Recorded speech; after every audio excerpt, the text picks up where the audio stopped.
All right, I'm back, and back with Toll the Hounds. I spent the week camping, and so it's a little fuzzy. But just now I finished chapter 2, and I'm going to do a little bit of a recap because I think in the first one I did a mid chapter 1. So let me just catch up a little bit of the things that are still in mind. It's going to be a little bit fuzzy, but there are some really cool things being brought up. Now, I like this counselor, not the counselor, the high alchemist Barrick.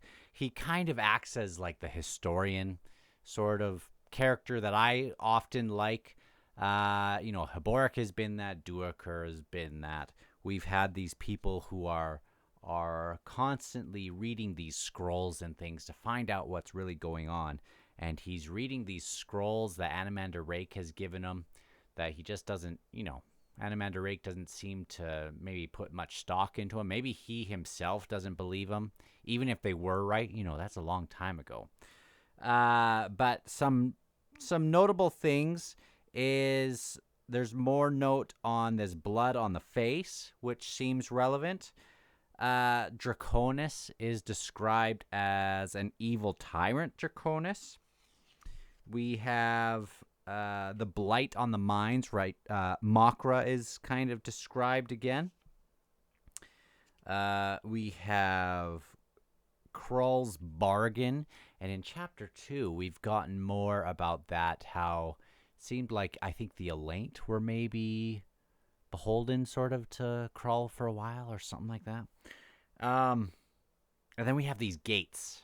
These gates are very significant, both here in what he's reading, but also in the game that we will get to that was taking place in Black Coral, which that's such a cool scene.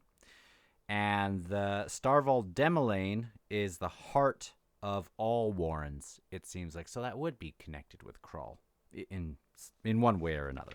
But we'll connect some of those details. We have Krull Leosin and aren't they the Leosin, the Tis Leosin? And they are the first realm in this thing that he's reading that sealed the portals between them and Starvald Demelaine. So that is significant, and Osiric is the one that did that.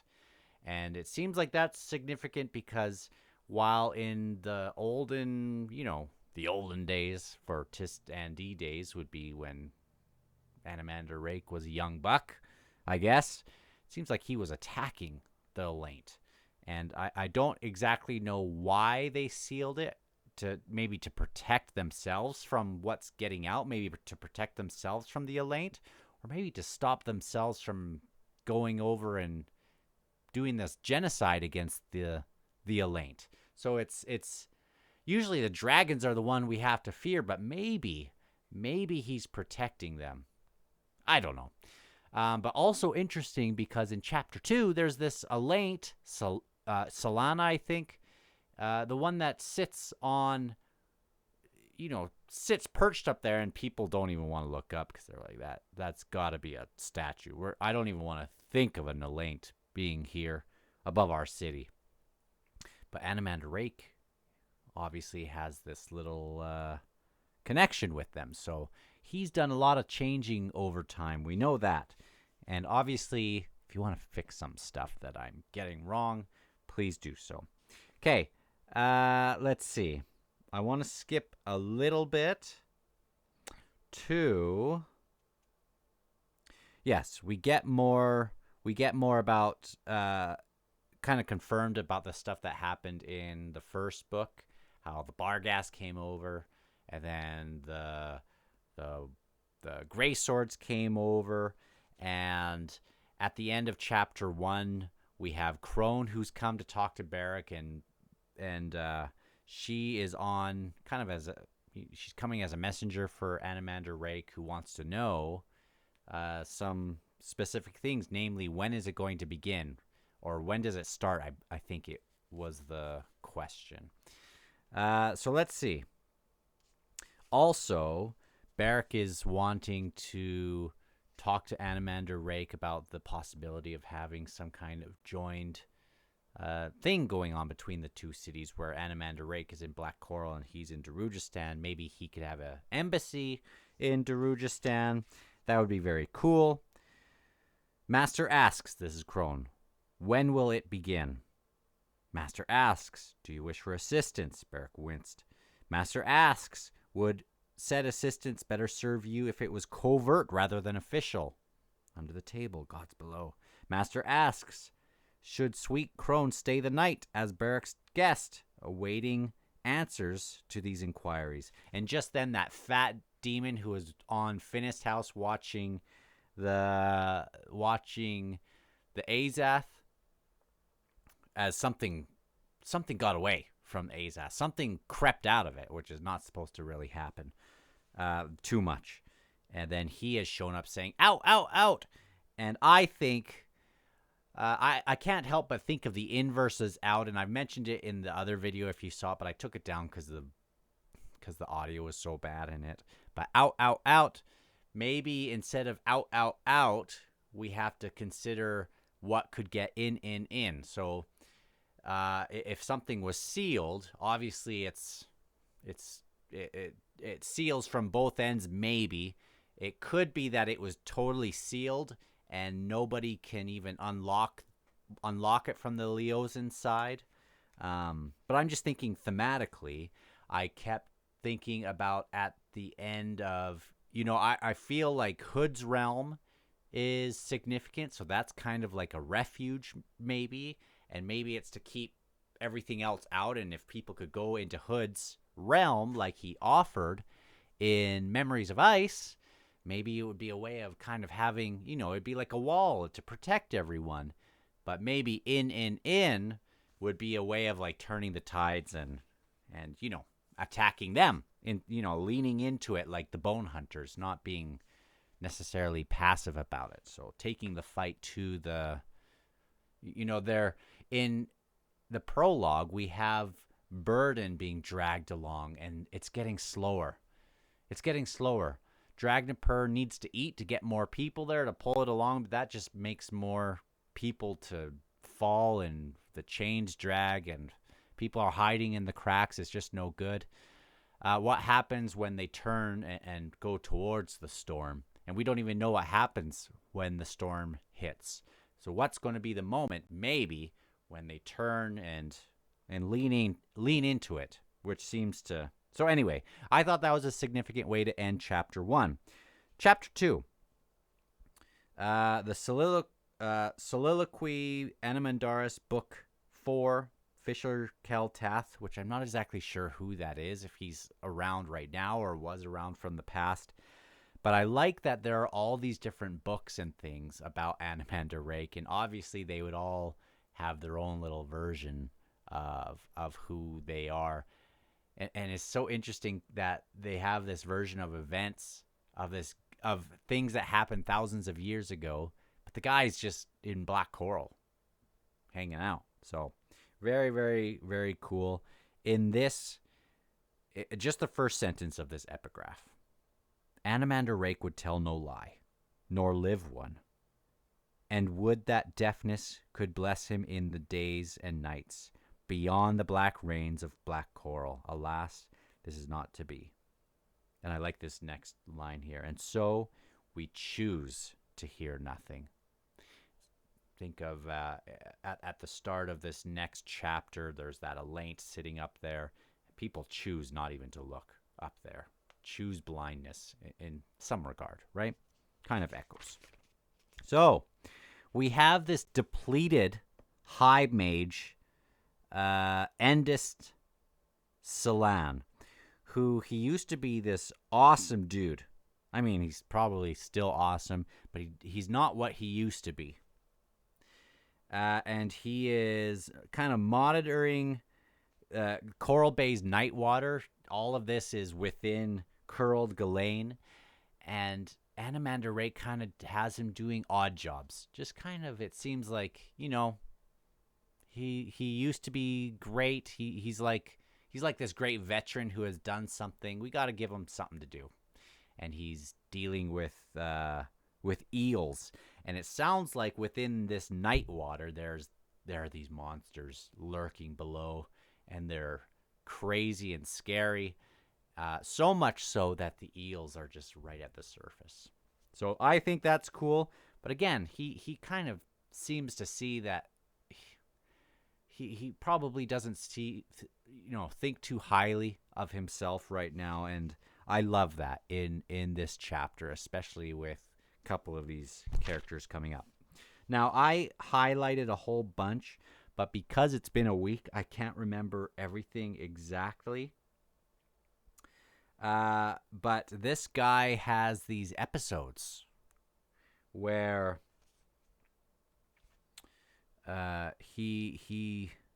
it seems like he's having these little episodes of things happening to him, and he kind of doesn't know, as they're getting more severe, how long he's going to be able to hold out. So it's, I think he's still very appreciative of Animander Rake probably keeping him around, but at the same time, he probably just doesn't really want to. Okay, so now we have these two people, which I think is so cool. The Seer Daman, who doesn't make any kind of qualms about, or, I'm so bad at words. I'm better at words writing down, but he doesn't hide that he was a Seer Daman. And in fact, he's not going to he still goes by that, but he doesn't make that, he doesn't let that maybe define him, if I'm seeing that right. And it's so cool that this Tist Andy, who is not like the other Tist Andy, Spinnick, he's larger, he's not maybe as kind of regal and, what's the word? Stoic, maybe. He's just like this everyman's blue-collar Tist Andy hanging out in a bar playing games. And he seems to have great admiration for this Seer Daman, who is able to maybe kind of bear his burden a little bit. If I'm thinking of that from the prologue, I think of maybe people where one person lacks, the other person can pick up, and it seems like this Seer Daman is able to do that for this Spinnick, and maybe vice versa a little bit, but we'll see. And they play this game. They're playing with a couple other people. I can't remember if it's 2 or 3. And it's all these ever-expanding cities. Carcanis is this main city, the first city of Dark. And each of these players has a king, and I think Animander Rake has one of the... I think the Spinnick has Animander Rake's king, or thing. Piece. There it is. And then they're playing, and they're kind of putting each other... They put these other two into vassal roles. And I can't wait to see later on in this book how this plays out, because later on the Spinnick goes and talks to Animander Rake and asks, how did it go? Spinnick says, hey, you won again, and you won. Oh, and he asks, how about the gate? And basically it seemed like all was lost. They didn't want to take these other vassals' coin. They don't do it like that. They'd rather kind of take their allegiance by force, or maybe by loyalty, not by coin, but by loyalty. This was a week ago, so I'm forgetting some of the details. But Animander Rake asks about this, and Spinnick says, you won, and you won right at the point when we thought all was lost. Then Animander Rake kind of looks down, either maybe nods or whatever, but it seems like it's going to be significant, and I think it's cool. So we have this thing. 5 dragons show up in the game, and there's a great page. This number 44. We have this the gate that is talked about within this place, this city. where it's surprising that people would stay here because it's this dark that does never leave. But you could go north to this Great Barrow, which I assume is Ikovian's Barrow, and people are still having pilgrimages to this thing. If anyone's going to ascend, it's going to be that guy. And it's just very, very cool. We have, let me just read this one part here. I welcome this eternal darkness, the Seer Damin said. And he's not a Tistandi, but he's one of these guys that used to be part of the Panian Damin. Or the Panian, is that what it's called? The king? Anyway, you know what I mean. Spinnick knew as much, for the man seated opposite him carried a sorrow heavier than any shadow, and far darker. Think of the stuff that he was involved with. More Tist-Andi than human. Spinnick Durav. And it was this one thing that made it easy for Spinnick Durav to call the man friend. Seer Damin, for all his grief, was somehow holding despair back, defying the siege that had long ago defeated the Tist-Andi. A human trait, to be sure. More than a trait, a quality profound in its resilience. A virtue that, although Spinnick could not find it within himself, nor, it was true, among any fellow Tist-Andi, and that includes Animander Rake. And think of all that's weighing upon him, especially if he was at the core of a lot of this. Think of all that he would still be holding on. It's just amazing. And some of the Tist-Andi that we've met, like Corlat, all this stuff that they are holding on to. We have Clip's group, and the guy who's right now Nimander, I think, he's holding on to a lot. It seems like both people are upset with Animander Rake, but I wonder what he really thinks of himself. Anyway, he could draw a kind of sustenance from nonetheless. Speaking of the Seer Damin's ability to kind of hold back despair.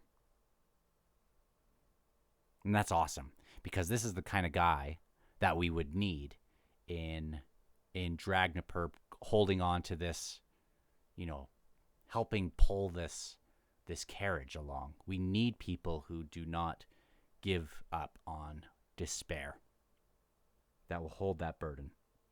Okay. And just being around the guy, it was like he just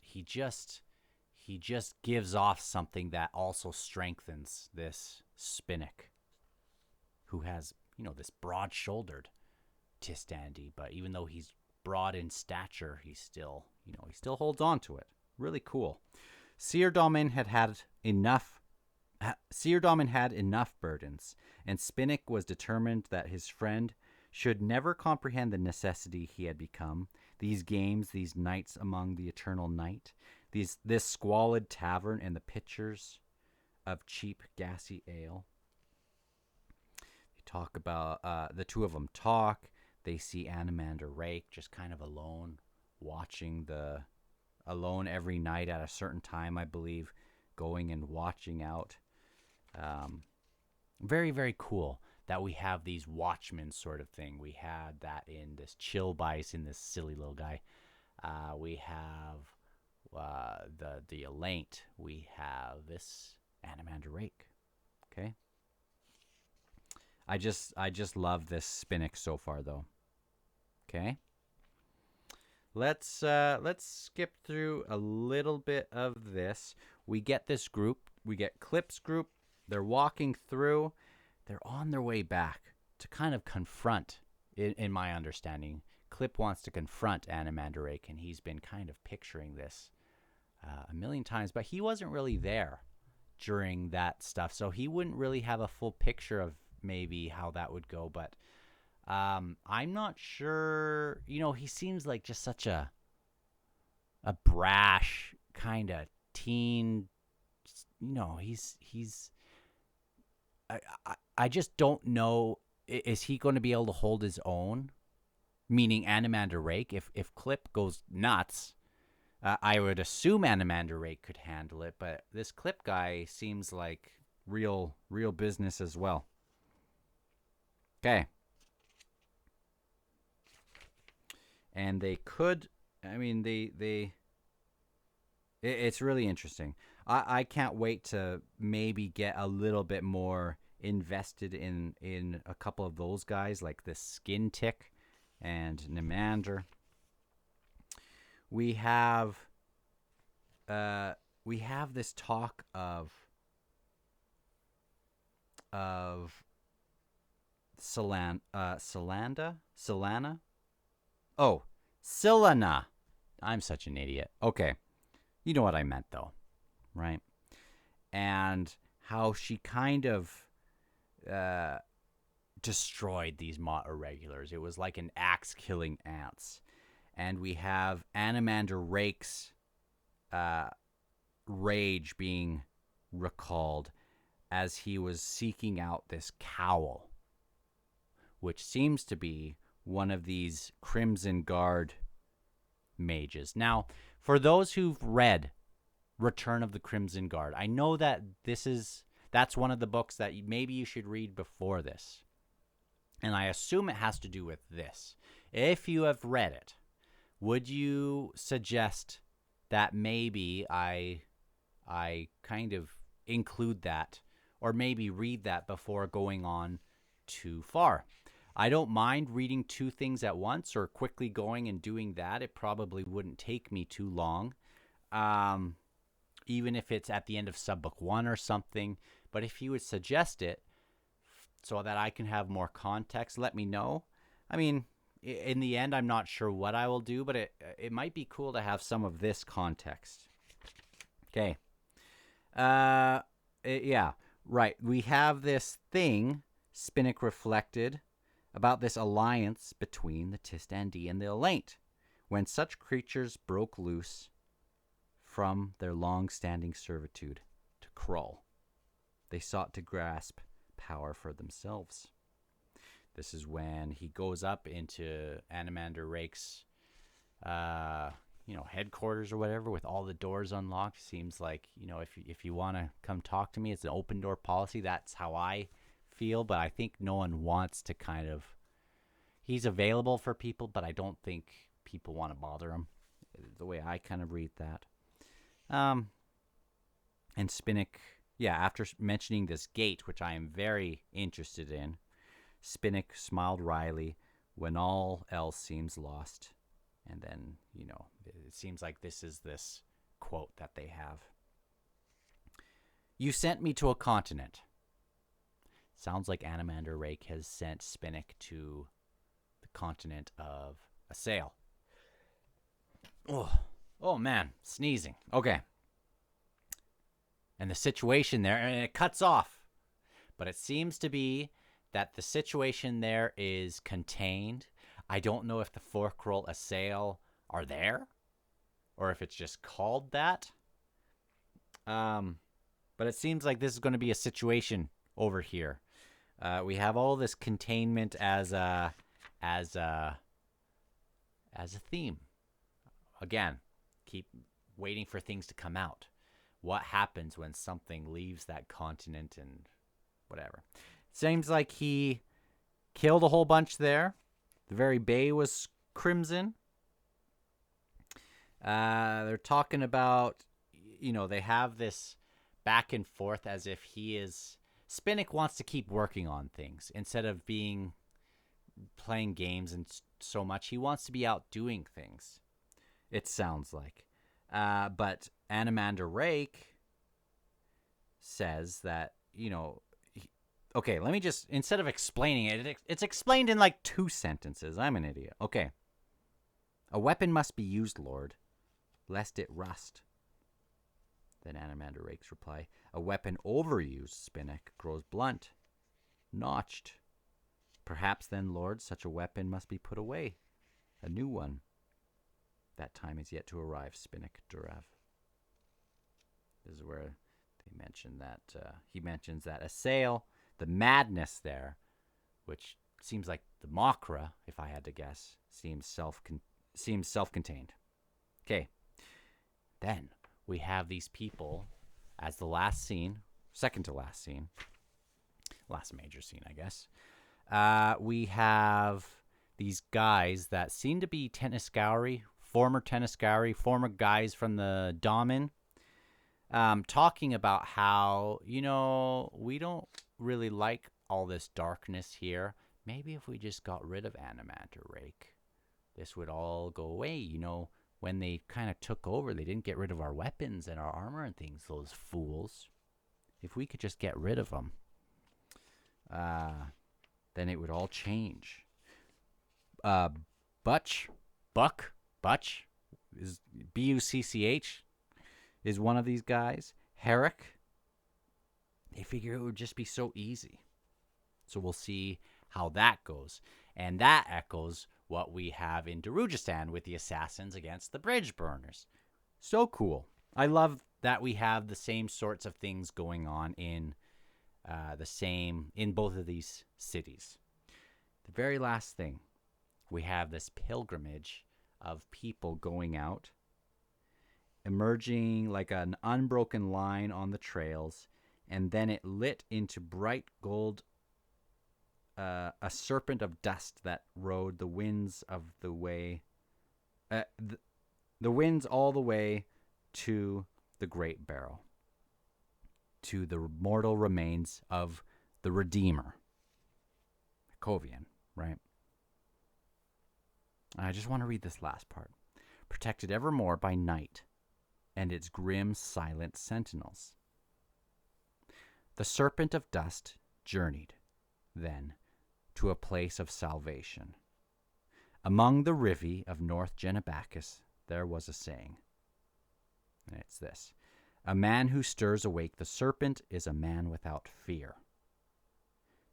A man without fear has forgotten the rules of life. Solana, who's this Alaint, heard their songs and prayers, and she watched. It's like, guys, don't awaken. Don't awaken.